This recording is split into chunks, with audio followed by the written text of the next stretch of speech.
दोस्तों वो कहते हैं ना कि न थके हैं पाँव कभी ना ही हिम्मत हारी है, न थके हैं पाँव कभी ना ही हिम्मत हारी है। मैंने देखे हैं कई दौर और आज भी सफ़र जारी है। नमस्कार दोस्तों, मैं हूं आपका दोस्त लोकेश साहू और आप देख रहे हैं लोकेश छत्तीसगढ़िया यूट्यूब चैनल। दोस्तों वीडियो में आगे बढ़ूं उससे पहले एक महत्वपूर्ण बात आप लोगों के साथ शेयर करना चाहता हूं कि साथियों बीते 15 दिनों से मैं फेस वीडियो नहीं बना पा रहा था क्योंकि गर्मी की वजह से मेरे गर्दन में एक सिस्ट या देसी भाषा में कहूं तो एक बड़ा वाला केस्टुटी हो गया था। अभी आप लोगों के आशीर्वाद और प्यार से उसका सफल सर्जरी हो गया है और अभी बहुत हद तक मैं ठीक भी हो चुका हूं। इसीलिए अब धीरे धीरे पूरी ऊर्जा के साथ आप लोगों के लिए फेस वीडियो बनाने की पूरी कोशिश करूंगा। अब दोस्तों मैं आता हूं आज के मेन मुद्दे पर। तो दोस्तों ऐसा है कि जैसे कि आप सभी साथियों को पता है कि इस वक्त प्रदेश के कर्मचारियों के साथ डीए, एचआरए और एरियाज को लेकर राज्य सरकार के द्वारा बहुत ही निंदनीय और भेदभावपूर्ण व्यवहार किया जा रहा है। राज्य के कर्मचारियों को, पेंशनरों को न ही केंद्र के समान डीए और एचआरए मिल रहा है और न ही पिछली 2 साल का बकाया एरिया सरकार देने के मूड में है, जिसकी वजह से कर्मचारियों को लाखों रुपए का नुकसान हो चुका है और अभी भी नुकसान हो रहा है। और सरकार इस मुद्दे पर जल्द ही कोई ठोस निर्णय नहीं लेती है तो आने वाले दिनों में नुकसान और बढ़ने वाला है। और दोस्तों आपकी जानकारी के लिए ये भी बता दूं कि इसी डीए और एचआरए के मुद्दे को लेकर छत्तीसगढ़ अधिकारी कर्मचारी फेडरेशन के नेतृत्व में 29 जून से महा आंदोलन होने वाला है। दोस्तों ये तो हो गई डीए को लेकर कुछ सामान्य जानकारी और इस वक्त प्रदेश की स्थिति के बारे में। लेकिन दोस्तों मेरा आज का वीडियो इन सब से एक कदम बढ़कर है।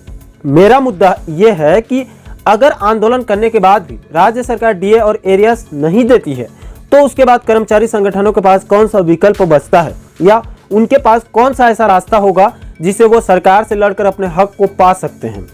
दोस्तों राज्य में जब से डीए एचआरए का मुद्दा सामने आया है तब से हम लगातार इस मुद्दे को उठा रहे हैं और डीए से संबंधित पल पल की अपडेट को वीडियो के माध्यम से आप लोगों तक पहुंचा भी रहे हैं और आपको जागरूक करने के साथ साथ राज्य सरकार को भी उस मुद्दे पर संज्ञान में लाने की कोशिश कर रहे हैं।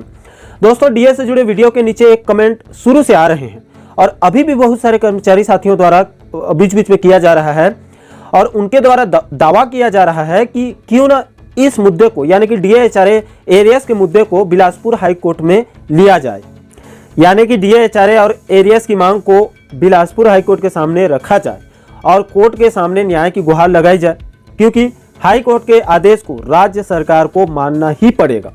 और बहुत से साथियों द्वारा ये भी पूछा गया है कि साहू जी आपके संज्ञान में कोई ऐसा राज्य है क्या जहां के कर्मचारियों ने हाई कोर्ट में डीए, एचआरए और एरियाज को चुनौती देकर राज्य सरकार को हराया है? तो पड़ताल करके इस मैटर में भी एक वीडियो बना दीजिए ताकि प्रदेश के कर्मचारियों को भी एक रास्ता मिले और उनका भी हिम्मत और हौसला बढ़े।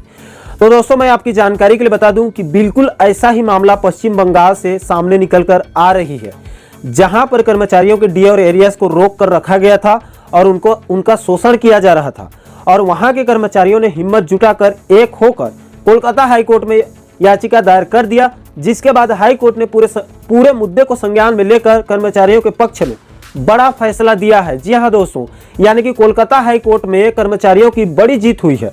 साथियों क्या है पूरी खबर? नया भारत नामक एक वेबसाइट ने इसे परसों 19 जून 2022 को अपने वेबसाइट में प्रमुखता के साथ प्रकाशित किया है। देखिए इनके हेडलाइंस में बताया गया है कि कर्मचारियों के लिए अच्छी खबर, डीए एरियाज के भुगतान पर हाई कोर्ट का बड़ा फैसला, 23 जून तक खाते में आएगी राशि। आगे देखिए विस्तार पूर्वक और बताया गया है कि हाई कोर्ट ने कर्मचारियों के हित में बड़ा फैसला लिया है। जल्द ही अब कर्मचारियों को डीए एरियाज का भुगतान किया जाएगा। दरअसल कई महीनों से कर्मचारियों का डीए एरियाज अटका हुआ है। इसको लेकर अब हाई कोर्ट में कर्मचारियों को संचित महंगाई भत्ता के 20% के भुगतान के आदेश दिए हैं।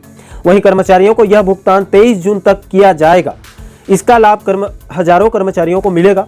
कलकत्ता उच्च न्यायालय ने 2 राज्य संचालित बिजली कंपनियों WBSETCL और WBSEDCL, ये दोनों अलग अलग हैं, इनको 23 जून तक कर्मचारियों को संचित महंगाई भत्ता का कम से कम 20% भुगतान करने का निर्देश दिया है, यानी जितना बन रहा है उसका 20%।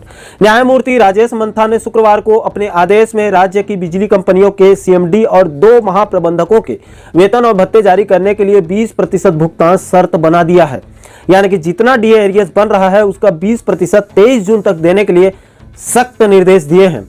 आगे और बताया गया है अदालत ने आदेश दिया कि उपरोक्त भुगतान के बाद ही पश्चिम बंगाल राज्य विद्युत वितरण कंपनी लिमिटेड और पश्चिम बंगाल राज्य विद्युत कॉर्पोरेशन कंपनी लिमिटेड के सीएमडी और 2 महाप्रबंधकों के वेतन और भत्ते इस अदालत की छुट्टी के बाद 24 जून 2022 को किए जाएंगे। Paschim Bengal state electricity board engineers association ने पहले के एक अदालती आदेश का उल्लंघन करने के लिए अधिकारियों के खिलाफ अवमानना याचिका दायर भी की थी। आगे और बताया गया है कि WBSETCL के एमडी शांतनु बसु और निदेशक श्याम राज चौधरी शुक्रवार को कथित अवमानना के रूप में अदालत में उपस्थित हुए थे।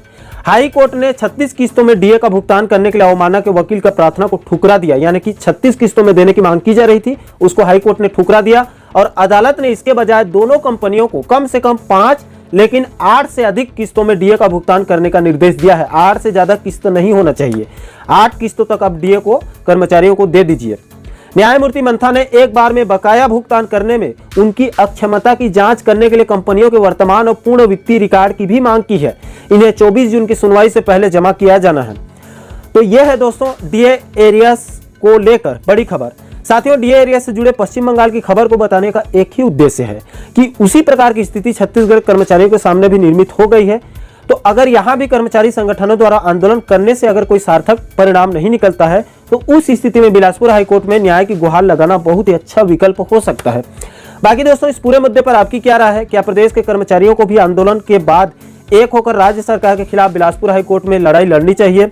और क्या ऐसा करने से कर्मचारियों को डीए, एचआरए और एरियर्स मिल सकता है? इस पर आपके क्या सुझाव हैं? नीचे कमेंट सेक्शन में अपनी प्रतिक्रिया जरूर दीजिए।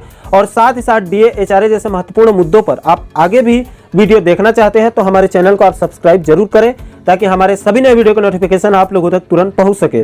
दोस्तों, इस वीडियो में फिलहाल इतना ही। मुझे दीजिए इजाजत। मैं मिलता हूं आपसे एक और महत्वपूर्ण मुद्दे के साथ। तब तक के लिए जय हिंद, जय छत्तीसगढ़।